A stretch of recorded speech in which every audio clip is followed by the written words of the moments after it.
Welcome back. मैं दीपक भीमरोट आपके अपने यूट्यूब चैनल अलवर पाठशाला में आपका स्वागत करता हूं। देखो, जैसे कि हमने आपको फिजिक्स भी आपको पैरेलली चल रही है और बायो भी साथ में चल रही है, तो अच्छा मैं आपको बताना चाहता हूं कि बायो में हम ब्लड के बारे में जानकारी रख रहे थे। तो ब्लड के बारे में हमने आपको बता दिया था कि ब्लड लाल क्यों होता है, खून भाई लाल ही क्यों होता है। इसका भी कारण होता है, इसमें हीमोग्लोबिन पाया जाता है। हीमोग्लोबिन की मैंने मात्रा भी बता दी थी आपको। हीमोग्लोबिन 13 से 16 ग्राम पर 100 ml पाया जाता है। ठीक है, हमने और बात करी थी ब्लड जो है खून का 7%, वजन का 7% पाया जाता है। और हमने बात करी थी कि ब्लड दो भागों में हम बांट सकते हैं ब्लड को, एक तो प्लाज्मा और एक कणिकाओं के रूप में। ये कणिकाएं हम 3 भागों में बांट सकते हैं। इनको हम 3 नाम देते हैं, आरबीसी, डब्ल्यूबीसी और प्लेटलेट्स। मैंने आपको बताया था कणिका जो है 55% जो ब्लड में पाई जाती है और प्लाज्मा 45% पर पाया जाता है। आपने देखा होगा जब हम कहीं से कट फट जाते हैं तो खून के साथ एक पीला पीला द्रव निकल के आता है, उसी को क्या कहते हैं? प्लाज्मा। अच्छा, तो मैं प्लाज्मा की आपको पहले डेफिनेशन बता देता हूँ। प्लाज्मा में लगभग 90% से 92% तक 92 तक प्लाज्मा में वाटर पाया जाता है, पानी पाया जाता है। इसके बाद इसमें प्रोटीन पाया जाता है और खनिज पाए जाते हैं और ग्लूकोज पाया जाएगा। अच्छा, इसमें प्रोटीन जो है वो 3 से 4 प्रोटीन पाए जाते हैं। प्रोथ्रोम्बिन, एल्ब्यूमिन, ग्लोबुलिन प्रोटीन पाए जाते हैं। इन प्रोटीन का काम क्या होता है? ये ब्लड क्लॉटिंग में यानी थक्का जमाने में महत्वपूर्ण भूमिका अदा करते हैं। देखो, जैसे हम कई बार क्या है कि हम कट जाते हैं, तो जैसे ही वायु के संपर्क में खून आ जाता है वो थक्का बढ़ाना स्टार्ट कर देता है, यानी कि खून जमना स्टार्ट हो जाता है। तो खून जमता किस कारण है? तो खून जमता है प्लाज्मा में पाए जाने वाले प्रोटीन, प्रोथ्रोम्बिन, एल्ब्यूमिन और ग्लोबुलिन में। इसका प्लाज्मा का जो काम है वो रक्त को तरल बनाना है। रक्त को कैसा बनाता है? तरल, यानी कि लिक्विड फॉर्म में रखता है, उसको जमने नहीं देता है। और खाद्य पदार्थों का परिवहन करता है।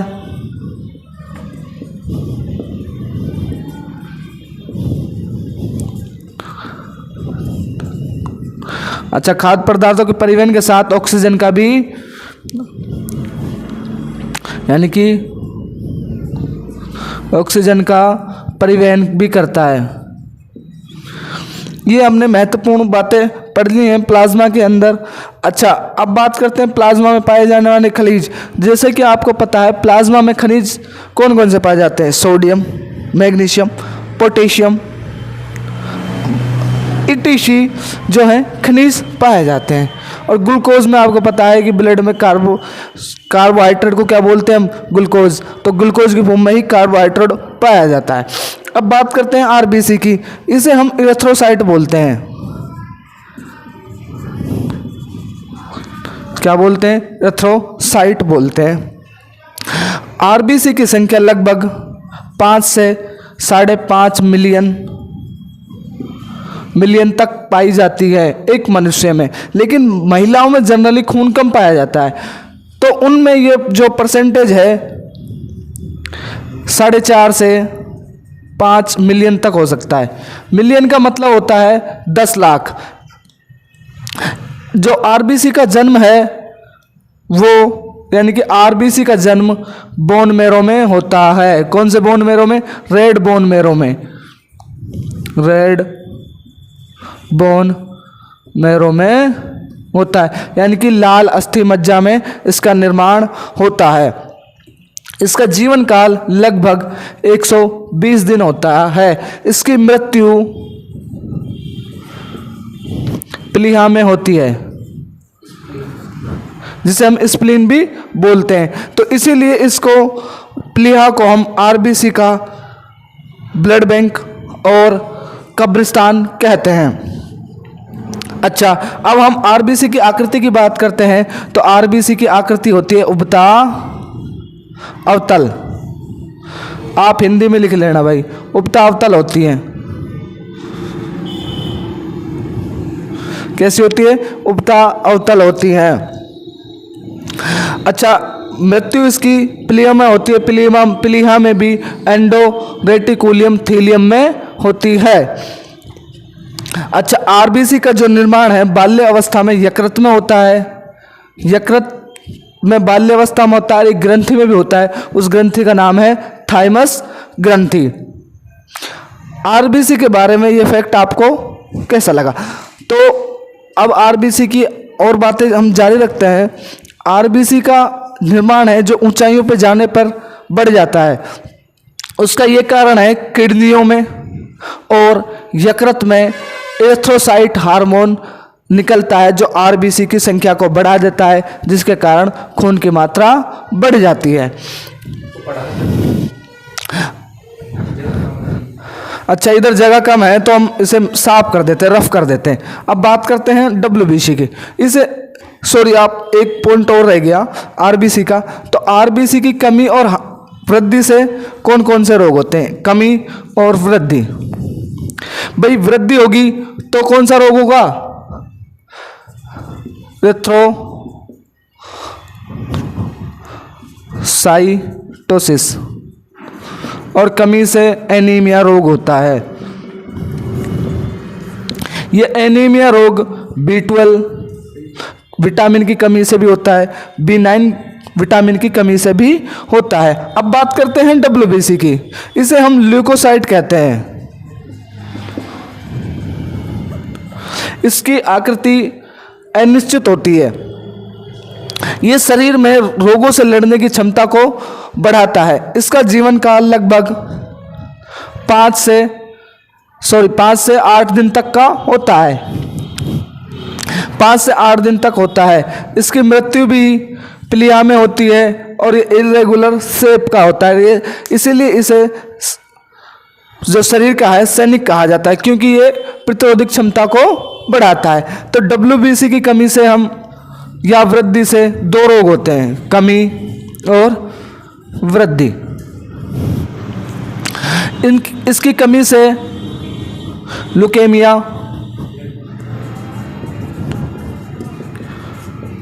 और वृद्धि से ल्यूकोपेनिया रोग होता है, जिसे हम ब्लड कैंसर भी कहते हैं।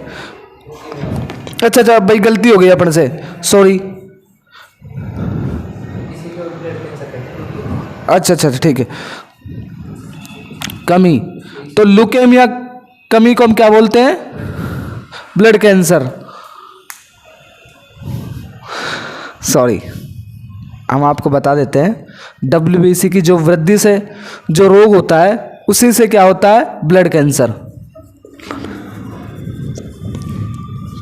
ब्लड कैंसर होता है। डब्ल्यूबीसी की वृद्धि ही ब्लड कैंसर का कारण बनती है। अच्छा, इसकी संख्या शरीर में लगभग 8,000 से 10,000 के बीच होती।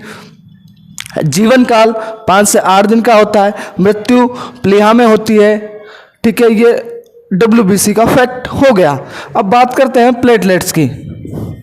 इसका जन्म भी बोन मैरो में होता है, लेकिन सॉरी, डब्ल्यूबीसी का जो जन्म है रेड बोन मैरो की बजाय वाइट बोन मैरो में होता है, यानी कि सफेद अस्थि मज्जा में होता है। लेकिन प्लेटलेट्स का निर्माण अस्थि मज्जा में ही होता है और मृत्यु प्लीहा में होती है। इसकी जो संख्या है 1.5 लाख to 4.5 लाख पाई जाती है। अच्छा, ये काम क्या करता है? यह ब्लड क्लॉटिंग का काम करता है, खून का थक्के जमाने में सहायक होता है। तो ब्लड क्लॉटिंग में सहायक होता है। तो अब मैं आपको यह भी बताऊंगा कि किस बीमारी की वजह से प्लेटलेट की जो संख्या है ऊपर नीचे हो जाते हैं, किसकी वजह से ये अनियमित होती है। आपको पता होगा जब डेंगू बुखार होता है तो उसके अंदर प्लेटलेट्स की संख्या कम हो जाती है और जिसके कारण हमारे खून का थक्का बनना आसान नहीं होता। इसी कारण जब डेंगू का उपचार किया जाता है तो डॉक्टर हमसे पूछता है ब्लीडिंग तो नहीं हो रही। यदि ब्लीडिंग होना स्टार्ट हो जाएगा यानी खून बहना स्टार्ट हो जाएगा तो वो लगातार चलता रहेगा, उसका थक्का नहीं बनेगा। अच्छा, तो मैंने आज आपको प्लाज्मा, आरबीसी, डब्ल्यूबीसी और प्लेटलेट्स के बारे में जानकारी दी। अच्छा, मैं आपको एक जानकारी और देना चाहूँगा। ब्लड का अध्ययन हिपेटोलॉजी कहलाता है।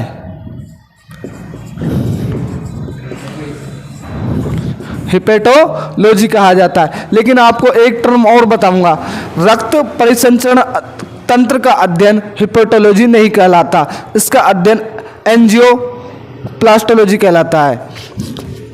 ठीक है, तो आज हम इतना ही पढ़ेंगे।